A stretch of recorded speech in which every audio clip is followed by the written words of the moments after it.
Alors, comment préserver la valeur dans votre exploitation? L'idée de cette présentation, elle est de pouvoir de vous donner quelques clés pour développer l'autonomie, qu'elle soit protéique, qu'elle soit phosphate, qu'elle soit carbone, sur vos exploitations via la nutrition, l'hygiène animale, la gestion des effluents, mais aussi la gestion des cultures. Alors, si je m'attache à cette dure tâche, c'est parce que effectivement, depuis une douzaine d'années, la société Diète-Action a développé plusieurs savoir-faire que l'on qualifie de transversal. Donc, en fait, on s'est dédié à développer de l'ingrédient qu'on qualifie de nutrition santé, mais aussi des solutions bactériennes avec le laboratoire Cobiotex. Alors, des actifs biostimulants, ça veut dire améliorer les métabolismes phosphocalciques, améliorer la digestibilité de la diète grâce à des stimulations enzymatiques. L'utilisation des bactéries, on est leader du biocontrôle dans les applications production animale, c'est-à-dire en fait travailler les biofilms bactériens, travailler des bactéries positives pour lutter contre les bactéries qui sont néfastes à la production animale. Et puis, nous avons aussi appris au cours du temps, grâce à ces micro-organismes, qu'on pouvait faire fermenter la matière organique de façon à lui donner des propriétés qui sont favorables à la biostimulation du sol et des plantes. Voilà. Donc, c'est un petit peu cette transversalité de savoir-faire qui nous permet aujourd'hui de pouvoir parler plus largement sur différentes étapes du cycle de la production animale, de différentes étapes où on peut faire des économies, où on peut optimiser la ressource de l'exploitation. Et donc, il y a 4 étapes qu'on a définies ici. Préservons la valeur nutritionnelle, préservons la valeur sanitaire, préservons la valeur des effluents et préservons la valeur agronomique et la valeur des sols. Alors, préservons la valeur nutritionnelle. C'est la première voie d'entrée, en fait, c'est l'aliment et puis les fourrages et les céréales que vous produisez chez vous et qui vont rentrer dans le cycle. Ce qui est important, c'est de percevoir que la valeur nutritionnelle parfois se perd, se gaspille. Quand des chiffres, tout simplement, 25% des poulets de chair ont des troubles locomoteurs. Donc là, on a un problème de constitution de l'os. 50% des vaches laitières multipares sont en situation d'hypocalcémie subclinique, c'est-à-dire qu'elles manquent de calcium à un moment donné autour de la mise bas, et cela génère des pertes de production laitière. Et puis, jusqu'à 50% des truies sont réformées suite à des problèmes locomoteurs ou de boiterie. Donc là, on a une problématique finalement de préparation de nos cochettes, et donc notamment sur tout ce qui est constitution osseuse. Voilà. Alors, ces pertes en nutriments, ils ne sont pas valorisés. C'est aussi de la perte de performance, c'est de la perte de persistance de production pour les poules pondeuses, pour les truies, et donc c'est des pertes économiques, mais c'est aussi des pertes environnementales, puisqu'effectivement, on met dans le milieu des éléments qui ne sont pas valorisés par l'animal. Alors, une des solutions, par exemple, que l'on propose chez nous, c'est améliorer le métabolisme osseux. Tout simplement observer la nature. La nature dépose l'os avant la viande, et donc c'est de pouvoir orienter les formulations vers des aliments sur le jeune âge qui vont amener les animaux à faire de l'os pour améliorer la locomotion, le bien-être animal et donc la performance technico-économique. Alors, concrètement, ça se présente? Effectivement, nous, on travaille un ingrédient qui s'appelle le pidoline PCA, c'est le pidolate de calcium, et en fait, il permet de stimuler le dépôt de tissu osseux, qui n'est pas que du calcium phosphore, il y a un tissu qu'on appelle le collagène.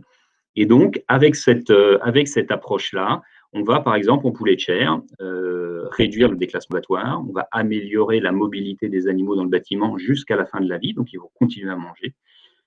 Et puis, je vais vous illustrer un petit peu plus tard que, effectivement, ce sont des vrais gains économiques éleveurs, des vrais gains de valeur aussi sur le produit fini. Donc, c'est 2 notions de valeur. Il y a une économie sur l'aliment, mais il y a aussi une meilleure valorisation du produit fini. Alors là, j'ai essayé d'illustrer sur multi-espèces. Par exemple, vous voyez à gauche, sur poulet de chair, des travaux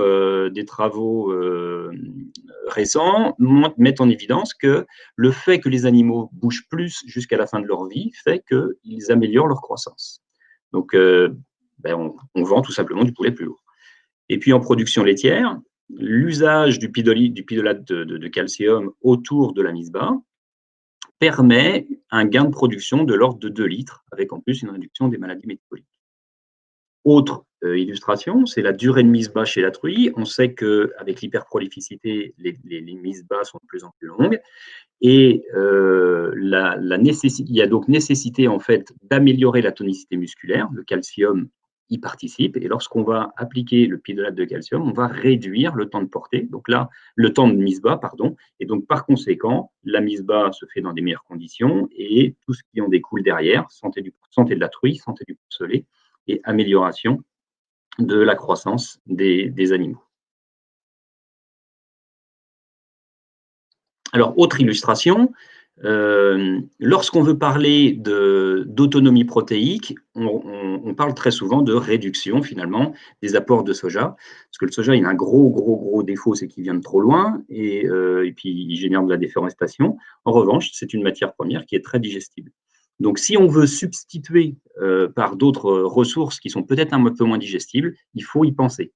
Et donc là, on va proposer, nous, quelque chose, un ingrédient qui va stimuler la production d'enzymes endogènes, donc les productions d'enzymes de l'animal lui-même, de façon à améliorer la digestibilité de vos ressources qui sont peut-être un peu moins digestibles que le soja.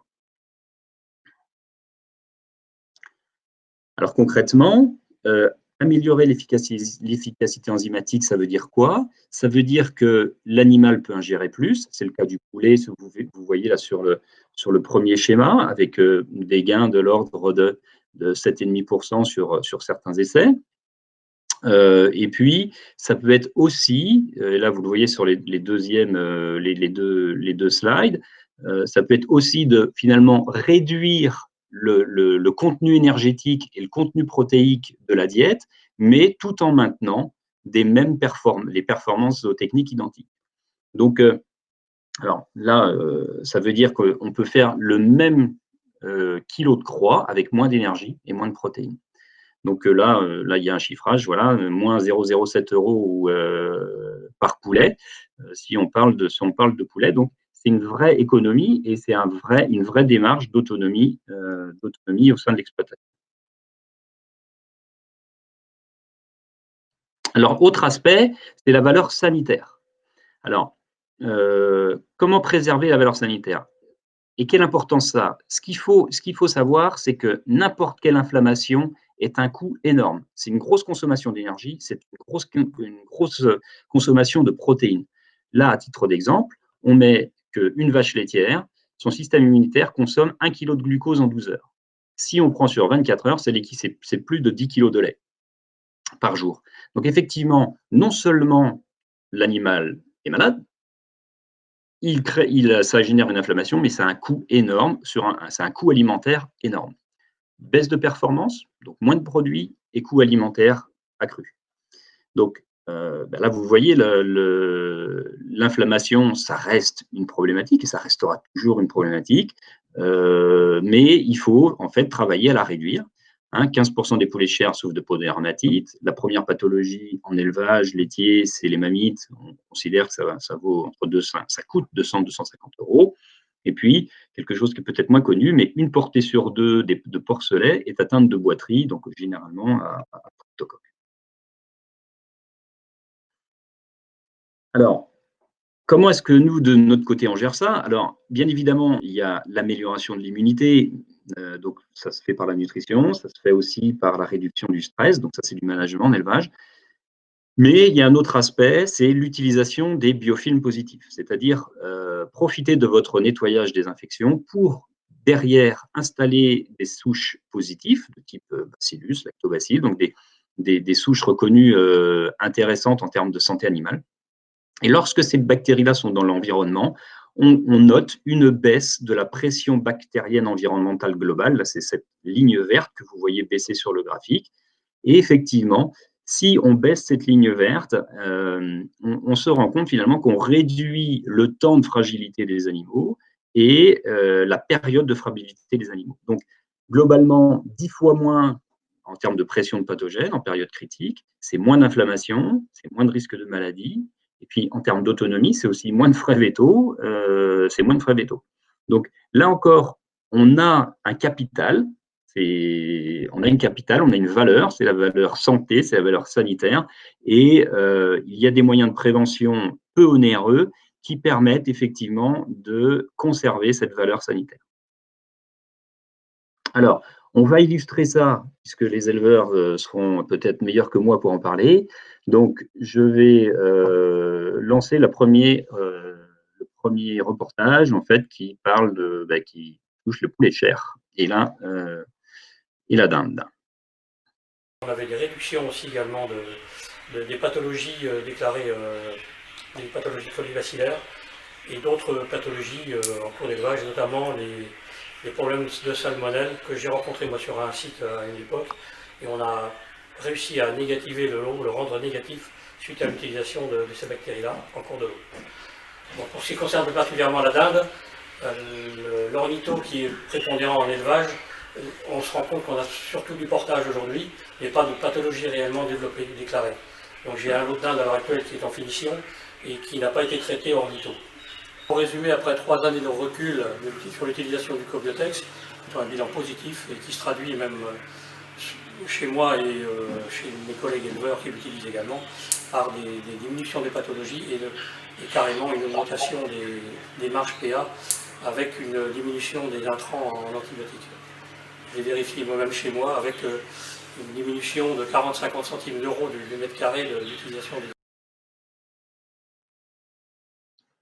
Alors là, c'est un premier reportage, c'est un premier témoignage en volaille. On peut en lancer un autre en ruminant. On a diminué la pression mamite au niveau du tank, tout ce qui est cellules. On est passé de 300-400 à 200-300, donc on n'a plus de pénalité au tank. Les problèmes de mamite, on a été en journalier, enfin à peu près 5-6 becs par mois dans le problème de mamite. On est passé à 2-3, souvent les mêmes qui reviennent. Et le problème de boiterie a été divisé par 2. Il y a un an, j'étais en cellule en tout temps entre 200 et 300. Et depuis que je fais le Cobiotex 410 en le jet, j'ai remarqué quand même que j'avais baissé. Aujourd'hui, je suis plutôt entre 100 et 200 cellules. 200 cellules. La Martella-Roche, j'en ai eu. Aujourd'hui, j'en ai quasiment plus. Avant, je faisais du parage, j'avais 10-12 cas. Aujourd'hui, je suis plutôt à 4-5.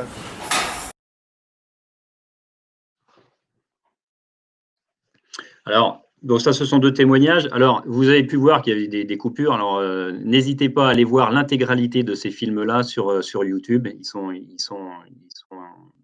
à votre disposition et vous aurez l'intégralité des témoignages de ces éleveurs. Alors, on peut noter aussi dans cette amélioration du sanitaire, là, le schéma que vous avez ici en soleil avec une réduction effectivement du nombre d'arthrites. Alors, le volet suivant qui est préservons la valeur des effluents. Alors, vous savez, ou vous ne le savez peut-être pas assez, mais vos effluents sont une vraie valeur. C'est du carbone, c'est de l'azote, c'est du soufre, c'est beaucoup d'oligo-éléments puisqu'il y en a dans l'aliment que vous donnez à vos animaux. Le problème, c'est que jusqu'à 80% de l'azote émis par les animaux peut être perdu au cours de la chaîne d'utilisation, entre le cul de la vache ou le cul de l'animal et l'utilisation au champ. Et 1 kg d'azote, c'est 0,6 €, et en plus, c'est de la pollution, c'est émis dans l'air. Donc, on a une perte économique directe d'azote, mais on a aussi une perte économique indirecte parce que l'ammoniac est l'agent qui est très souvent qui est un agent qui va favoriser les problèmes respiratoires. Donc, à éviter à tout prix, c'est vraiment le gaz à abattre.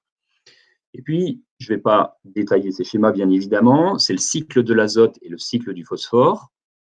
c'est des éléments que vous avez présents dans vos effluents, et il faut conserver cette valeur à tout prix. Et nous, ce qu'on propose, c'est qu'effectivement, par la voie de la fermentation, c'est-à-dire l'inoculation de bactéries, on va permettre, par exemple, sur de la volaille chère, de réduire l'émanation d'ammoniac et donc de fixer cet azote dans la litière.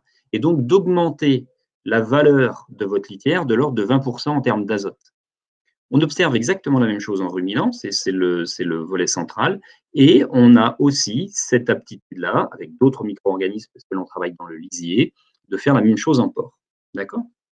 Donc, quand on réduit l'émanation d'ammoniac, on enrichit tout simplement son fumier ou son lisier. Donc, on va vers une économie d'intrants chimiques. On utilise mieux la valeur des effluents. Alors, je vais faire encore appel à des témoignages. Donc, on va lancer un premier témoignage ruminant d'abord. On avait nettement moins d'odeur en stabule pendant l'hiver et un fumier plus sec.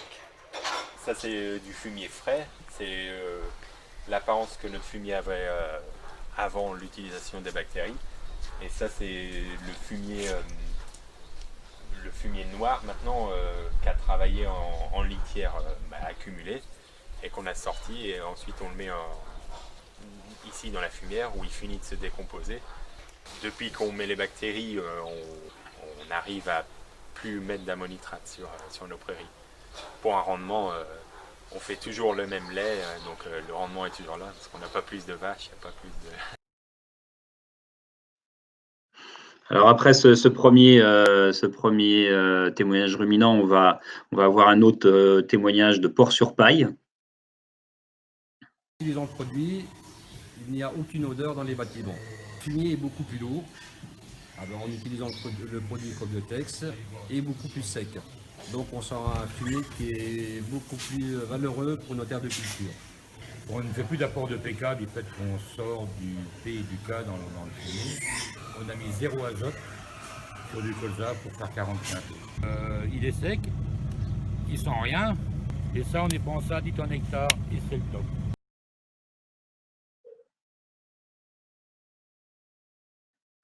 Bon, ben, vous voyez, des gens satisfaits. Ce qui est intéressant là, c'est qu'on parle autant d'azote que de phosphore ou même de potasse, hein, puisqu'effectivement, l'usage de ces micro-organismes, la fermentation, permet non seulement de fixer l'azote, mais aussi de rendre les phosphores et puis la potasse plus disponibles à la plante, ce qu'observe effectivement ce dernier éleveur et son témoignage.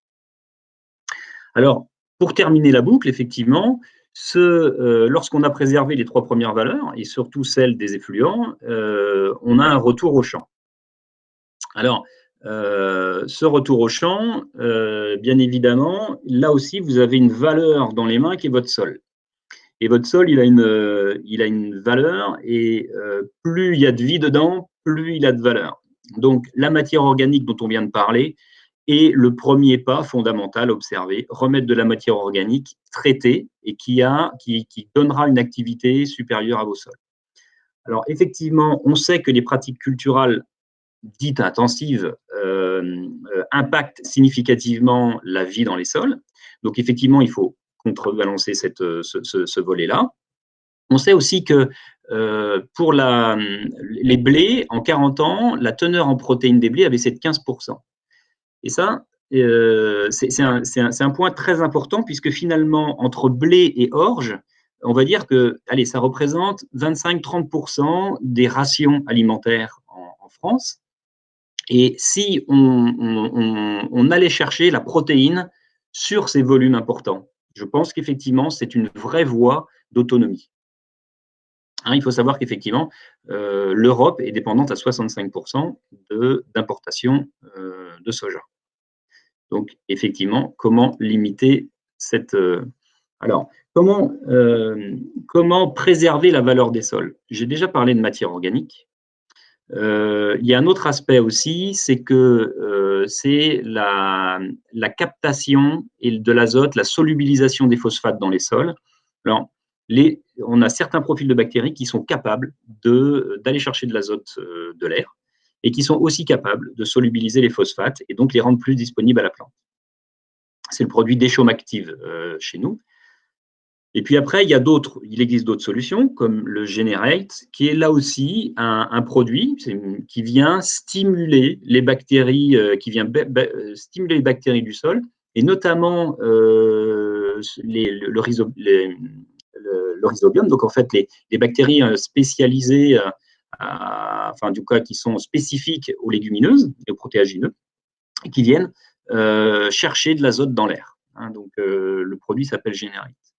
Et puis, on a une autre technologie qui est Balsamo, qui est une technologie brevetée, qui est aussi fait partie des 1000 solutions de la Fondation Solar Impulse de Bertrand Piccard, qui en fait améliore l'efficience de l'absorption et de la mobilisation de l'azote vers le grain. Donc, en fait, tout simplement, c'est que c'est un produit qui va faire que l'azote va mieux migrer vers le grain. Et donc, finalement, on va avoir un blé plus riche en azote au final. Et ça, ça peut être un vrai impact sur la ferme France et puis sur chacune des exploitations françaises, puisque, alors vous voyez l'illustration, la teneur en protéines des blés, globalement, lorsqu'on va appliquer le balsamo, 50% des blés vont avoir des taux de protéines supérieurs à 11,5. Hein, ce qui n'est pas le cas lorsqu'on n'est pas traité, il n'y en a que 27%. D'accord ?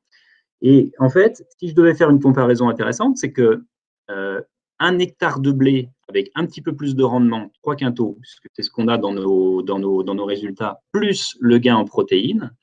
Quand vous ramassez 1 hectare de blé, si vous faites 3 quintaux et 0,7, 0,8 points de protéines supplémentaires, c'est comme si en même temps, vous ramassiez 100 kg de soja par hectare.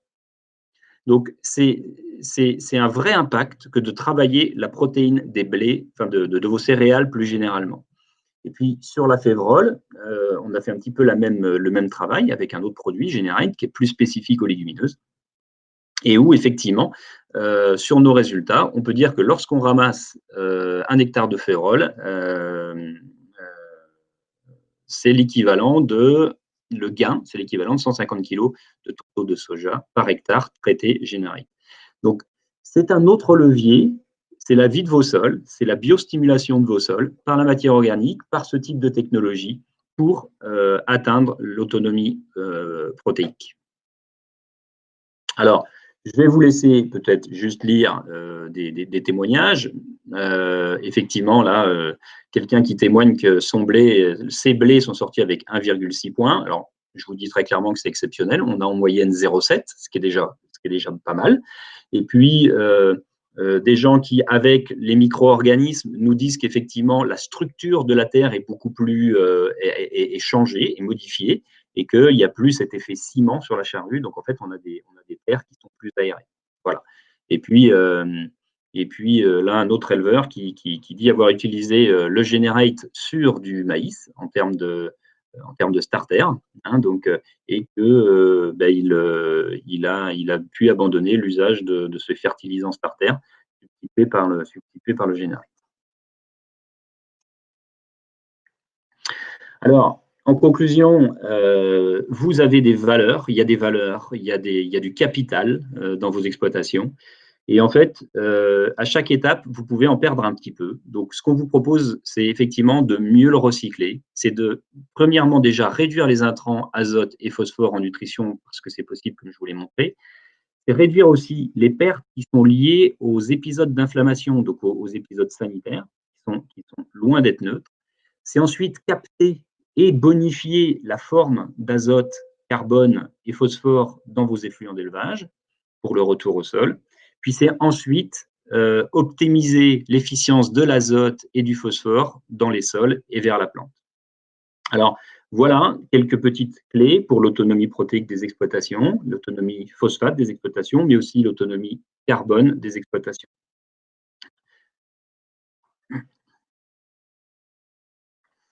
Alors, je vais alors c'est un résumé, c'est fait en 20-25 minutes, donc, mais c'est beaucoup de travail derrière. Donc d'abord, je vais vous remercier pour votre attention. Je vais aussi remercier les partenaires impliqués dans nos travaux de recherche pour cet axe d'économie agricole circulaire. On appelle ça, nous, en interne, l'éco-performance, Diet Action. Alors, ben, vous voyez, on travaille tous ces travaux-là, l'ITAVI, l'IFIP, l'IDEL, l'ANSES, Cerinovia, voilà, l'Université de Caen, et puis à l'étranger aussi avec différentes universités. Et c'est grâce à ces travaux collaboratifs qu'on peut mettre en évidence les avantages que je vous ai et les exemples que je vous ai proposés. Alors, je vais aussi vous en profiter pour vous dire que vous pouvez nous rejoindre sur ligne, sur YouTube, et puis vous avez aussi nos coordonnées sur Diet Action pour avoir plus d'informations. On va par la suite, je vais juste passer un petit sondage là tout de suite, mais il y a une petite session de questions qui est organisée à la suite de ce sondage. Donc restez avec nous, posez vos questions sur le chat, et donc on tâchera de répondre à un maximum de questions. Et si vous en avez d'autres, surtout venez nous rejoindre sur alors, vous nous passez vos questions, mais vous pouvez aussi nous rejoindre sur le stand virtuel organisé par Hello Élevage. Donc, durant ces 2 jours, nous serons présents pour faire réponse à vos interrogations. Alors, premier sondage, êtes-vous éleveur de monogastrique? Ça va aller vite, ça va être oui ou non.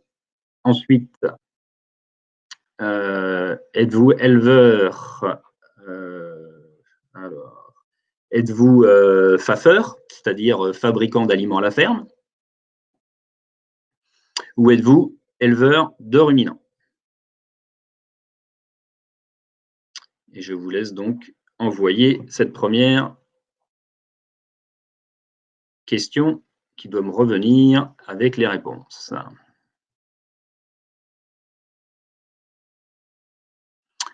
Alors, OK.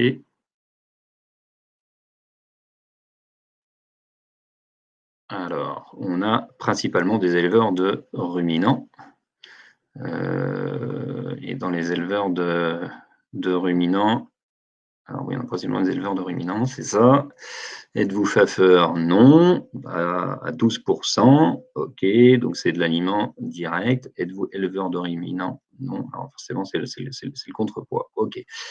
Pour le deuxième sondage, quelle est la maladie la plus récurrente dans votre élevage? Donc, mamite, diarrhée colibacillaire, boiterie et troubles respiratoires.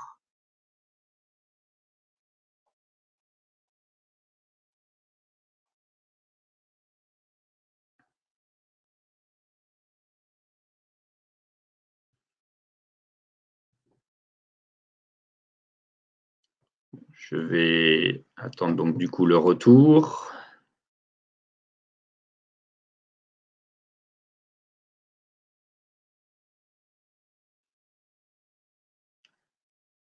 Alors, assez peu de réponses finalement. Alors, 4,80.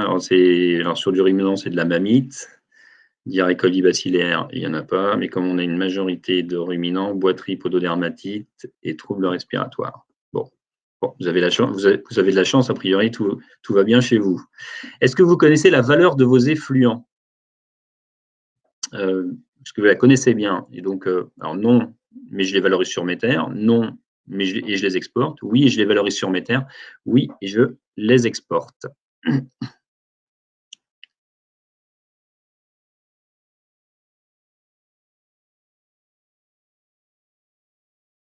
Alors, je vais demander le retour.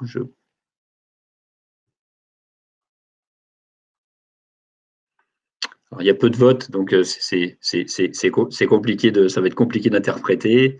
Mais globalement, sur le peu de nombre de votes, il n'y a pas une connaissance fine de la valeur des effluents, et c'est encore le cas. Donc, ça fait partie des travaux, mieux connaître les effluents, effectivement. OK. Donc, la suivante, quelle est la principale source de protéines produites sur votre exploitation? Protéagineux, légumineuses fourragères, il y a 2 fois, céréales, et aucune, j'achète à l'extérieur.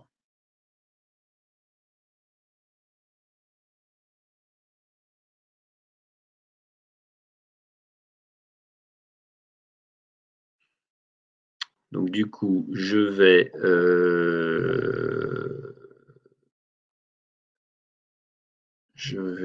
la principale source de protéines, alors c'est pareil, hein, oui, on a que très peu de votants.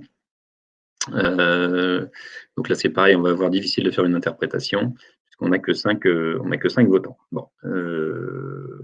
Bon, manifestement, le sondage vous a moins inspiré. J'espère que le reste de la présentation vous aura davantage inspiré. Je vous propose de passer aux questions. Alors j'ai une première question. Vos produits sont-ils utilisables en agriculture biologique? Alors, si je parle de toute la partie micro-organismes, donc traitement des biofilms et traitement des effluents d'élevage, oui, c'est tout utilisable en agriculture biologique. Nous avons des ingrédients en nutrition qui sont utilisables, d'autres non. Donc, effectivement, dans les usages à préciser à chaque fois. Mais pour les bactéries, aucun souci, utilisable en agriculture biologique.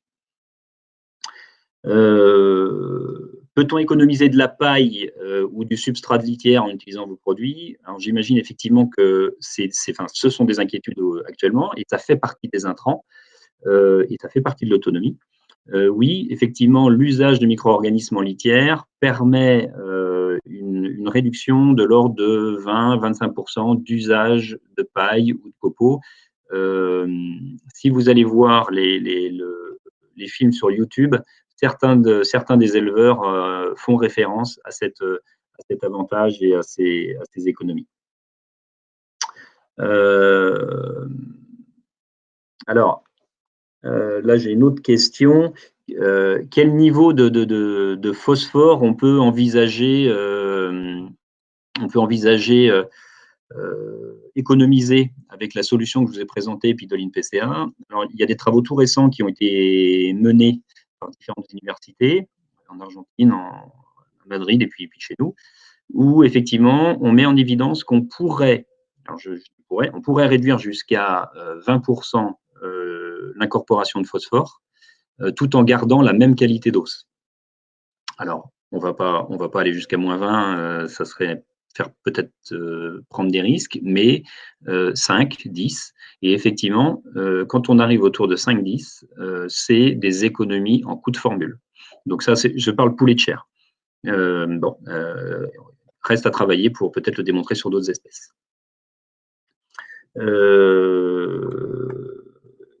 Alors, je continue. Alors, où peut-on trouver vos solutions? Alors, en fait, différentes voies. Alors, soit via, en nutrition, soit via les fermes-services. Alors, c'était les gens qui sont producteurs de prémix, soit chez les fabricants, mais aussi chez les sociétés qui commercialisent de l'ingrédient des produits d'hygiène et nutritionnels. Concernant les produits bactériens, vous pouvez les trouver aussi à travers des réseaux spécialisés vétérinaires, mais aussi de la distribution agricole classique, coopérative, négociant. N'hésitez pas à leur faire la demande. Alors, autre question, en parlant effectivement de la biostimulation des sols sur notamment les légumineuses et protéagineux. Est-ce que c'est aussi efficace sur luzerne? Est-ce que est-ce que c'est aussi efficace luzerne soja? Enfin, c'est comme ça que je comprends la question. Alors, il y a des travaux qui ont été faits avec Terra Innovia sur du soja. Oui, effectivement, c'est très efficace. Donc, on pourrait tout à fait envisager des productions de soja local et d'utiliser ce type de biostimulant. Et sur les luzernes, c'est pareil, il y a tout un jeu de données, de travaux réalisés où on vient faire des gains de l'ordre de 15% en termes de gains de protéines sur la luzerne. Donc là, c'est efficace autant sur les légumineuses que sur les protéagineux. Ok. Alors j'ai une autre question. Bonjour, merci pour la présentation. Vos produits sont-ils efficaces même sur un trouble locomoteur avéré, car un lot de volaille est élevé rapidement par rapport aux autres espèces, où on a plus le temps pour corriger les boiteries? Alors, vos produits sont-ils efficaces? Ok. Alors, Sur des problèmes locomoteurs avérés, alors si je pars sur la vache laitière par exemple, vous avez vu les témoignages. On ne va pas tout régler, mais on va favoriser, puisqu'on va améliorer bactériologiquement le milieu, on va favoriser les cicatrisations. Et par conséquent, on va permettre à une partie des populations, que ce soit à la limite du poulet ou de la vache, c'est pareil, une meilleure cicatrisation. On va avoir aussi un milieu qui est moins basique, qui est moins agressif pour la peau, avec le traitement bactérien. Et donc, par conséquent, on va peut-être réduire de 30, 40, 50%. Hein, c'est à peu près ce qu'estimait notre éleveur tout à l'heure. Donc, oui, sur des problèmes avérés, ça peut fonctionner. Ouais. En volaille, en revanche, les cycles sont tellement courts qu'il faut appliquer le produit dès le début du cycle. Hein. C'est quelque chose qu'il faut bien comprendre en microbiologie. Il faut démarrer le plus tôt possible.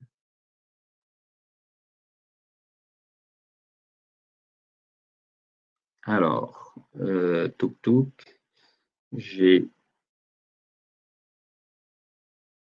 j'attends d'autres questions. Pour le moment, je pense que je les ai toutes.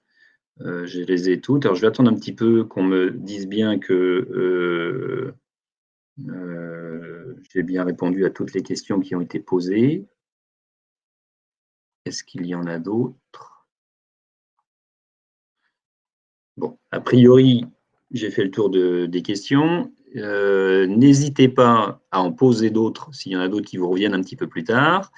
N'hésitez pas à nous rejoindre sur Facebook, sur Link ou sur YouTube ou à info@diataction.com. Pour nous rejoindre sur le stand Hello Élevage, vous pouvez cliquer sur le petit point bleu qui vient d'apparaître sur votre écran. Et une partie de l'équipe chez nous sera mobilisée pour répondre à vos questions, pour prendre vos coordonnées si vous le souhaitez. Et en tout cas, je vous remercie pour votre attention. Je remercie de nouveau les équipes d'Hello Élevage, les éditions du Bois Baudry et toute l'équipe Diataction, le laboratoire Cobiotex, Société Via Végétale, qui ont contribué à l'organisation et à la réalisation de cette présentation. Je vous remercie tous et je vous souhaite un excellent salon Hello Élevage. Au revoir et bonne journée.